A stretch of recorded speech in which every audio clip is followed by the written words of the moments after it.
नमस्कार दर्शक बंधु बकरी ईद आपण को हार्दिक शुभेच्छा और शुभकामना। आगक आसूँ राखी पूर्णिमा तेज चलतु राखी पूर्णिमा गोटे स्पेशल मिठा तैयारी करवा। स्पेशल मिठा माने कौन? अरे रसगोला। चलतु तैयारी करवा रसगोला जहाँ खाइबा को बहुत ही टेस्टी सॉफ्ट और स्पंजी रसगोला। तेबे मु रसगोला तैयारी करने कौन कौन नहीं आपण मानक सेटा देखई दूची। ये मुझे 1 लिटर क्षीर आपड़ चाहिए फुल क्रीम वाला क्षीर नहीं पारती कारण फुल क्रीम क्षीर नेले आपंकर जो रसगोला छेनाटा दरकार हम से छेनाटा बहुत बढ़िया आसो। मुझे 2टा ओमफेडर क्षीर नहीं चीनी नहीं 1 कप चीनी नहीं किसी इलायची नहीं मत जेहेतु क्षीर छेना बाहर करा पड़ो से लेंबू नहीं और किसी परिमाण पानी नहीं। तेज चलतु आरंभ करवा आम रसगोलार प्रस्तुति प्रणाली। प्रथम मो क्षीर को भल भाव फुटा देवी। देखो क्षीर फुटी आसला एवं आपण मीडियम फ्लेम रे ताधरे जो लेंबू नहीं लेंबू को चुपुड़ी ताधरे ऐड करेंगे कंटिन्यूअसली स्टार करेंगे। ये मीडियम फ्लेम रे करेंगे हाई फ्लेम रे जमा भी करेंगे कारण हाई फ्लेम कला माने आपनकर जो छेनाटा बाहर से छेनाटा बहुत ही टाण हो तेणु आप मीडियम फ्लेम रे तो कंटिन्यूअसली गोले चलते।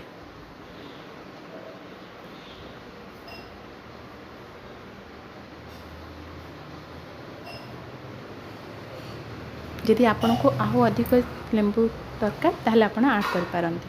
देखो मोर छेना ऑलमोस्ट छिड़ी गलानी। एबे मु गोटे सफा कॉटन कपड़ा रे मो छेना को छाणी देबी।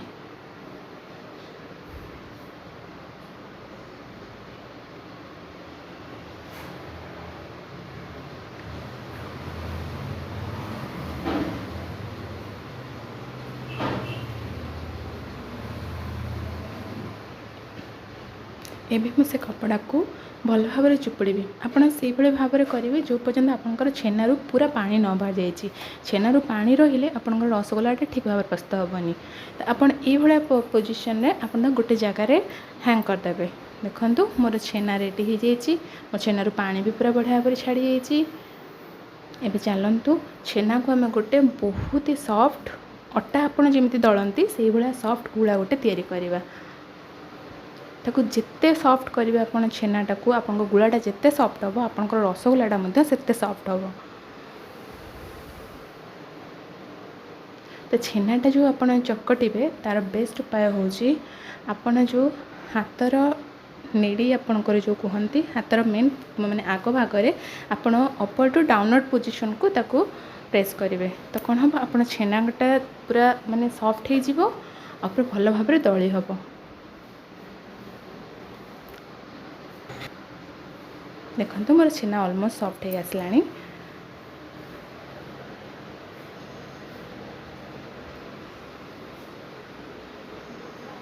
मिनिमम 10 ରୁ 15 मिनिट्स लगे आपन को छेनाटा को एमती करने सॉफ्ट करने पूरा जिते सॉफ्ट डो हम आप रसगोला से सॉफ्ट हम।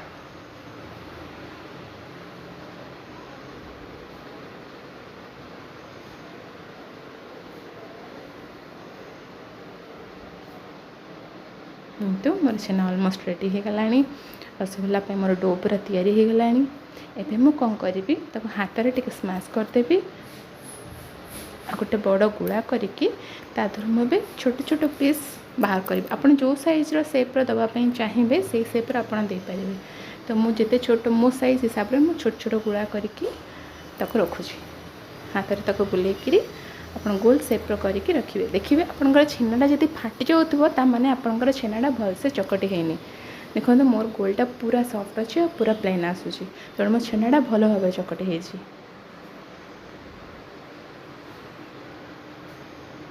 एमती गोल गोल करके आप रेडी करदे।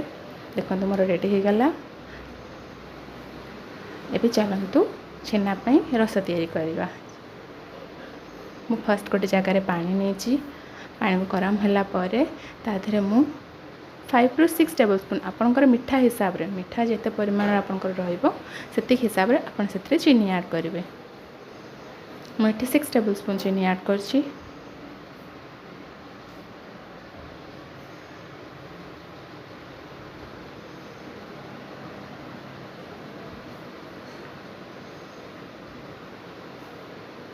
ଏବେ ମୁଁ ଏଥିରେ 2टा ସ୍ଲାइस लेंबूर आड कर लेंबू ये आड कर जिते आपंकर चीनी सीराटा ठंडा हो जाए से कौन हुए आपंकर चीनी सीराटा बसी जाए लेंबूटा आड कले आपंकर चीनी सीराटा केवे बसबनी आपंकर जमी पानी भाया थी से पानी भाया होकर रहा कंटिन्यूअसली स्टार करेंगे और सेटा को फुटापी देवे देखो मोर सीराटा फुटी आसला एबे मुझे गोटे स्पून क्षीर आड करी क्षीर आड कले कौन हम आपणकर चीनीर जो आपणकर माने जोड़ा अनडिजल्व पार्टिकल्स थाए माने आपन जोड़ा विशुद्ध जिनस थाए जोड़ा विशुद्ध न थाए जोड़ा अशुद्ध जिनस से गुड़ाक आपंकर ऊपर को पलै आसो जीतक माने खराब जिनस चीनीर जो थाए देखूँ जो टिके टिके देखा जाउची एटा चीनीर बहुत ही खराब जिनस से गुड़ाक आपंकर ऊपर को पलै आसो क्षीर आड कला माने ताको आपन भल भाव में सेपरेट करदेवे एबे लेंबू को काढ़ी दिंतु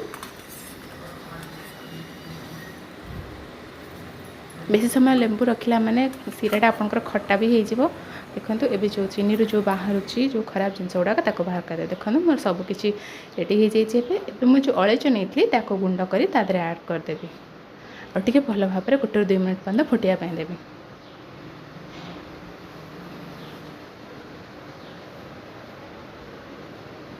देखो मोर सीरा फुटी आसला एबे मु जो छेनार बॉल गुड़ा कर रखी से ऐड करी केयरफुली आपन टिके ऐड करेंगे